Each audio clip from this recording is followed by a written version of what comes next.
ជាសប្បាយរីករាយជំនុំម្ចាស់ផ្ទះមែនតែនបានរៀបចំកម្មវិធីសូត្រមន្តឡើងគេហដ្ឋានថ្មីយ៉ាងស្រស់ស្អាតតែម្ដង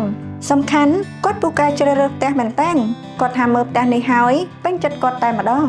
ព្រោះផ្ទះនេះមានការរៀបចំជាទូតាំងយ៉ាងស្រស់ស្អាតនិងជាពិសេសបរិយបានរៀបចំចង្ក្រានបាយសើមទៅក្រោយផ្ទះធ្វើឲ្យខាងក្នុងកាន់តែធំទូលាយគាត់ថាបានទិញផ្ទះនេះគឺសប្បាយចិត្តព្រោះគាត់បានជួបផ្ទាល់ជាមួយនឹងម្ចាស់បរិយបានលក់ផ្ទះនេះក្នុងតម្លៃពិសេសហ្មងសម្រាប់បងចង់បានផ្ទះធំទូលាយ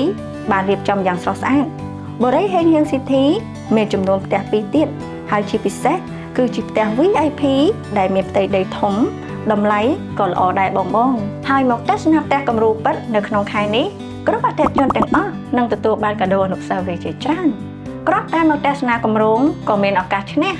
iPhone 16 Pro Max ផងដែរសម្រាប់ព័ត៌មានលម្អិតសូមទំនាក់ទំនងមកកាន់ការិយាល័យលក់របស់យើងឥឡូវនេះសូមអរគុណបុរីហេងហៀងភាពថ្កុំថ្កើងសម្រាប់ការរស់នៅនិងប្រកបអាជីវកម្ម